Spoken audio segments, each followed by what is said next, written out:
Vamos falar agora sobre o indicador número 5. Proporção de crianças de 1 ano de idade vacinados na atenção primária contra difteria, tétano, coqueluche, hepatite B, infecções causadas por Haemophilus influenza tipo B e poliomielite inativada.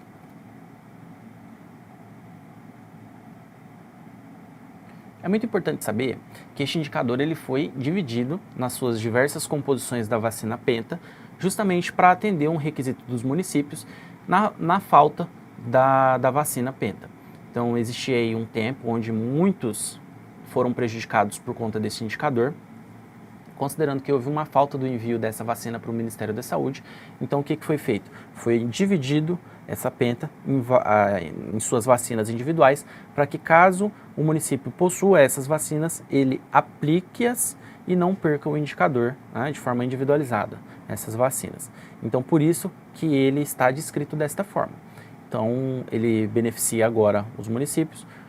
E aí, se houver falta de vacina, você sabe que você pode realizar tanto a Penta e a polio, ou pode fazer as vacinas individuais da Penta e também da polio, que você sabe que vai ser alcançado o indicador da mesma forma. Tá? Então, qual é o objetivo deste indicador?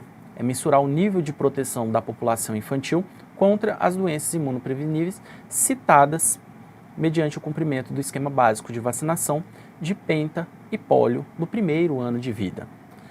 Nós temos aí a poliomielite avançando, com risco de o Brasil até ter aí novamente seu primeiro caso, ter o título de erradicação da polio retirado por conta das questões vacinais, das baixas coberturas vacinais. E o parâmetro deste indicador é de 95%. E o parâmetro, só relembrando, é aquilo que é usado como referência da literatura, quer dizer o quê? Que é o padrão de excelência. Já a meta, ela é pactuada pelo Ministério da Saúde como um valor que você deve chegar ali, mínimo, mas neste caso, neste indicador, o Ministério utilizou o parâmetro também como meta. Então, a meta deste indicador também é de 95%. Uma meta relativamente alta, porém, com uma taxa de efetividade muito grande, porque você tem várias ações que você pode tomar para que você consiga alcançar este resultado. O numerador, então, é o número de crianças que completaram 1 ano de idade no quadrimestre avaliado com a terceira dose de polio e de Penta, tá? Ou das vacinas individuais, tá certo? Já o denominador identificado é o número de crianças cadastradas e vinculadas nas equipes de atenção primária à saúde, e nós temos ESF e AP, que completaram 1 ano de idade naquele quadrimestre. E o estimado, que é um cálculo baseado no menor quantidade de nascidos vivos por quadrimestre no período de 2017 a 2019. Então, eles avaliaram ali 2017 a 2019 do seu município, pegaram ali o menor período, o menor resultado e utilizaram ele como referência, tá certo? Mas a regrinha segue a mesma para todos os indicadores. Então, neste caso aqui, nós estamos utilizando nascidos vivos, SINASC, né?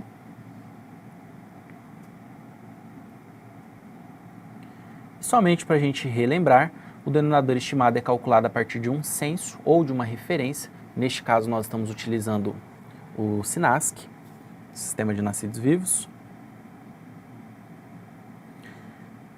Identificado, o denominador identificado, ele é feito a partir do atendimento ou do cadastro que é realizado na atenção primária. E o numerador é aquilo que efetivamente foi feito no quadrimestre ou naquele período.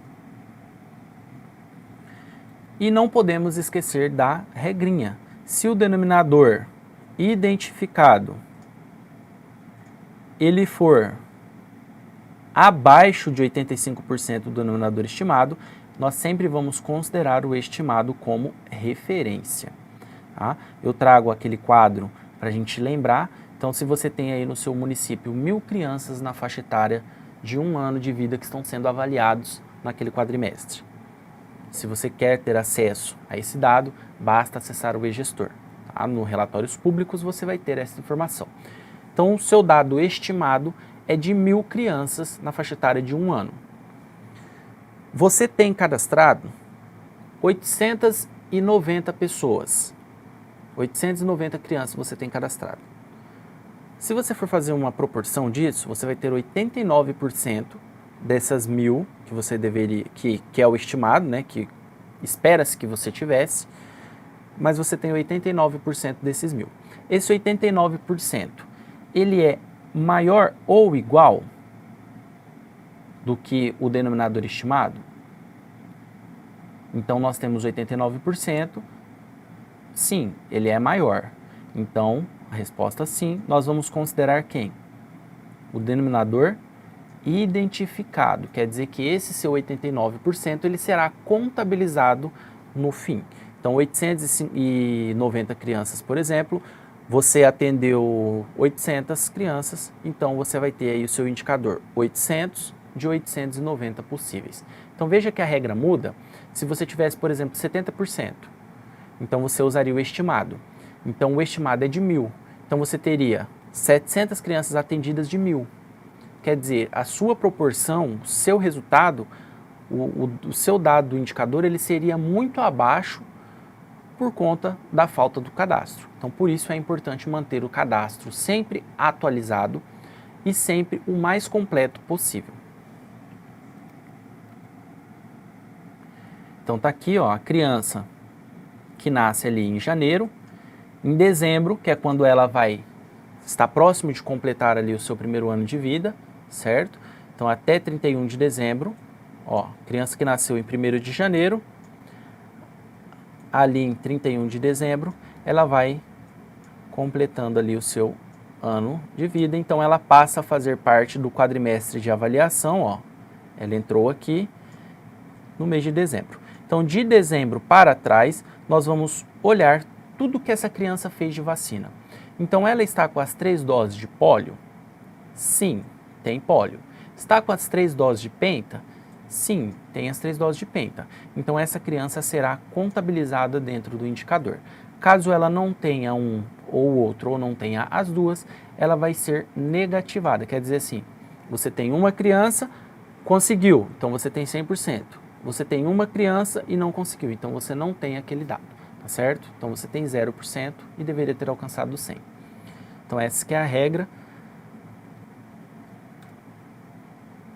Só para a gente não esquecer da vinculação do usuário à equipe de referência, essa vinculação ela é realizada tanto através do cadastro quanto através do atendimento consecutivo desse paciente. Então, os atendimentos que são feitos, eles também são considerados válidos para a identificação desse cidadão na sua equipe. Então, não é só o cadastro. Porém, não deixe de fazer o cadastro da equipe, pois ele também é essencial para te dar um perfil epidemiológico daquele território, tá certo? Então, só para a gente não esquecer que os atendimentos que são feitos em outras equipes de saúde da família ou equipes de atenção primária também são contabilizados para a equipe de referência do paciente, para fins de indicador, tá certo? A nível de relatório, cada um vai ter dentro do seu relatório o número de quantidade de produção que foi feito naquele dia, naquele período, naquela unidade.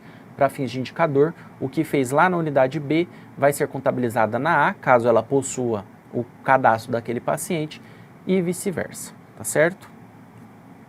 Nós ainda vamos falar do indicador 6 e do indicador 7, então fique com a gente até o final.